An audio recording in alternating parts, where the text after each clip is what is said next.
भगवद गीता के 15 उपदेश। श्री कृष्ण ने अर्जुन को 5000 साल पूर्व जो गीता के उपदेश दिए थे, उनका पालन करके आज तक कितने ही प्रसिद्ध व्यक्तियों ने अपने जीवन को सार्थक सफल बनाया है। गीता उपदेश मानव जाति के लिए सूर्य के समान है, जो अज्ञान रूपी अंधकार से मुक्ति दिलाता है।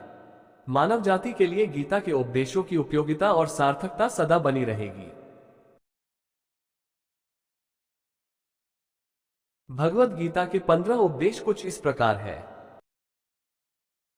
1. विश्वास की ताकत। तुम अपने विश्वासों की उपज हो। तुम जिस चीज में विश्वास करते हो, तुम वही बन जाते हो। जो स्वयं पर विश्वास करते हुए लक्ष्य की ओर बढ़ते रहते हैं, उन्हें सफलता जरूर मिलती है। अगर व्यक्ति अपने लक्ष्य के लिए कर्म में पूरे मन से लग जाता है और उसे कर्म करने से खुशी मिलती है, तो सफलता उससे दूर नहीं। 2. मृत्यु से भय व्यर्थ है। हर व्यक्ति के मन में मृत्यु का भय होता है। इस संसार का जब से निर्माण हुआ है, तब से जन्म मृत्यु का चक्र चलता आ रहा है। ये प्रकृति का नियम है। इस सत्य को स्वीकार करके भयमुक्त होकर आज में जीना चाहिए। किसी को भी आने वाले पल के बारे में कुछ नहीं पता होता, लेकिन इस संशय में भयभीत रहने से जीवन नहीं जिया जा सकता। 3. कर्म सबसे ऊपर आता है। श्री कृष्ण अर्जुन से कहते हैं कि व्यक्ति कर्म करने के लिए ही पैदा हुआ है और बिना कर्म किए कोई रह नहीं सकता।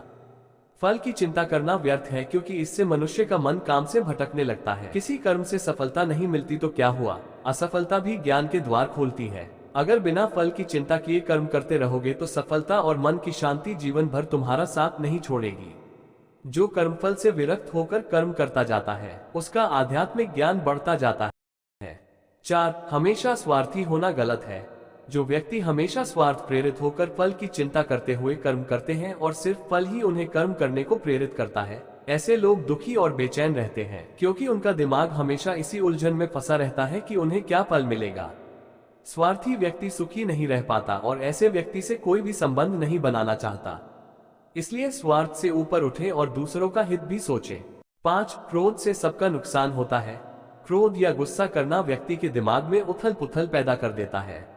आवेश में विवेकहीन होकर कई बार व्यक्ति अपना ही नुकसान कर बैठता है या फिर अपनी ही मानसिक शांति को भंग करके खुद को कष्ट देता है। क्रोध की अग्नि में बुद्धि और तर्क नष्ट हो जाते हैं और व्यक्ति बिना विचार किए बस अपने अहम ईगो की तुष्टि करने वाले काम करता है।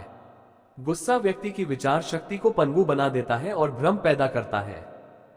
6. मन पर कंट्रोल जरूरी क्यों है। मन का स्वभाव है कि ये आसानी से भटक जाता है। अगर जीवन को सफलता की दिशा में ले जाना है तो मन को काबू करना बहुत जरूरी है। श्री कृष्ण कहते हैं कि बार बार प्रयास करने से धीरे धीरे चंचल मन को वश में किया जा सकता है। मन को वश में करने से दिमाग की शक्ति केंद्रित होती है, जिससे कार्यों में सफलता मिलने लगती है।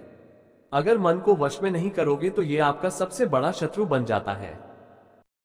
7. भगवानों में कोई छोटा बड़ा नहीं होता है। इस संसार में ईश्वर कई रूपों में जाना जाता है।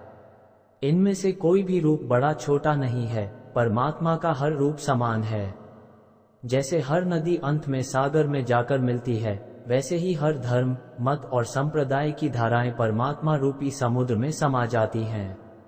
ये संसार परमपिता का ही स्वरूप है, वो हर कण में विद्यमान है। 8. कर्तव्य पालन जरूरी है। भगवान श्री कृष्ण उपदेश देते हैं कि हर व्यक्ति को अपने कर्तव्य का पालन करना चाहिए। यही धर्म है। अगर अपने कर्तव्य का पालन नहीं किया जाता है तो मन में अशांति और दुख प्राप्त होता है। अपनी पसंद नापसंद, मोह बैर को किनारे रखकर अपना कर्तव्य करो। किसी अन्य व्यक्ति का कर्म आपको कितना भी आकर्षित करे, उसके प्रलोभन में न आए। कष्ट में रहते हुए भी अपना कर्म करना दूसरे की नकल करने से श्रेष्ठ है। अपने कर्म और कर्तव्य का पालन ही जीवन का सही मार्ग है, क्योंकि कर्म करना अकर्मण्यता से हमेशा बेहतर है। कर्तव्य में दोष देखकर पीछे न हटे, क्योंकि हर कर्म में कोई न कोई छोटा बड़ा दोष हो सकता है। जैसे अग्नि के साथ धुआं भी होता है। सदैव कर्म करो। कर्म करने से पहले विचार करो, लेकिन बहुत ज्यादा विश्लेषण मत करो। अधिक विश्लेषण संशय और अकर्मण्यता पैदा करता है। 9. ध्यान करने से परमात्मा को अनुभव किया जा सकता है। श्री कृष्ण कहते हैं कि शारीरिक कर्म से ज्ञान का मार्ग उच्च है और ज्ञान मार्ग से भी ऊपर ध्यान मार्ग है। ध्यान मार्ग पर बढ़ने से ईश्वर को अनुभव किया जा सकता है।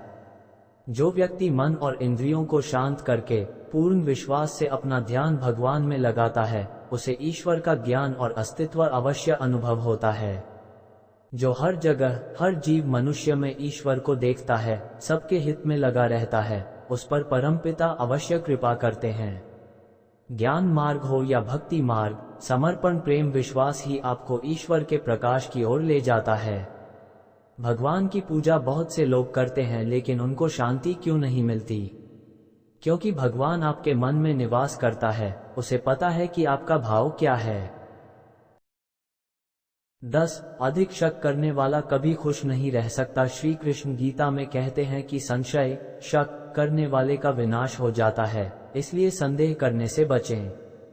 अधिक संदेह करने से मन की शांति भंग हो जाती और व्यक्ति भ्रमित होकर अपने संबंधों को नष्ट कर डालता है। जिसे शक करने की आदत पड़ जाती है, उसे इस लोक या परलोक में भी शांति नहीं मिलती।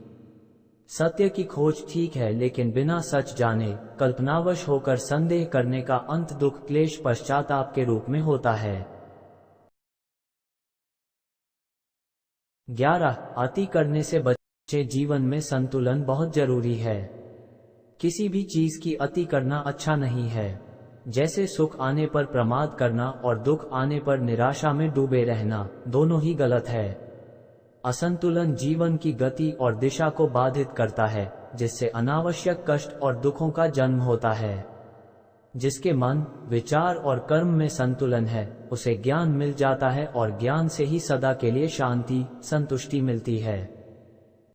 12. सही कर्म से ज्ञान और मुक्ति संभव है। गीता के उपदेशों में कर्मयोग का सिद्धांत कहता है कि संसार से विरक्त होना ही मुक्ति का उपाय नहीं है।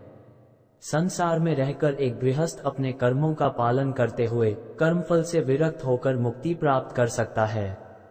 सही विचार और उचित कर्म भी आसक्ति को खत्म करने में सक्षम है। अच्छे कर्म कभी व्यर्थ नहीं जाते, चाहे ये दुनिया हो या परलोक। 13. ज्ञान और कर्म एक हैं। एक अज्ञानी कर्म और ज्ञान को अलग अलग समझता है, लेकिन एक ज्ञानी जानता है कि दोनों एक ही हैं।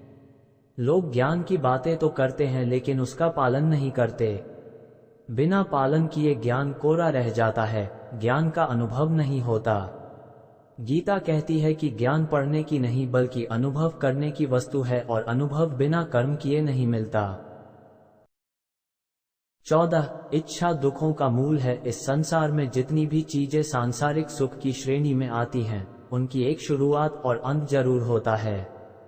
इन सांसारिक सुखों का अंत दुख, कष्ट और दुर्गति के रूप में होता है। इच्छाओं का अंत नहीं है, एक पूरी होती है तो दूसरी नई इच्छा आ जाती है। हर इच्छा से प्रेरित होकर कर्म करना गलत है, क्योंकि ऐसे तो अनुचित कार्य भी होंगे। इच्छाओं से विचलित न हो, उन्हें एक विरक्त दर्शक बनकर देखो और वे चली जाएंगी। 15. भगवान ही सबसे बड़ा सहारा है। परमपिता ही एकमात्र हमारे आधार है और अपने हैं। इस संसार में कोई भी अकेला नहीं है। ईश्वर में विश्वास रखते हुए जो मनुष्य कर्म पथ पर बढ़ता जाता है, वो सदा शांति, सुख और मुक्ति पाता है। भूत और भविष्य की चिंता करना व्यर्थ है, वर्तमान ही सत्य है। जो भी पूर्ण समर्पण से ईश्वर की शरण में आता है, परमात्मा उसका कल्याण अवश्य करते हैं। हमारी वीडियो देखने के लिए धन्यवाद। आपको हमारी ये वीडियो कैसी लगी? अगर अच्छी लगी हो तो लाइक करें और कमेंट में जरूर बताएं। ऐसी और अच्छी वीडियो के लिए हमारे चैनल को सब्सक्राइब करें।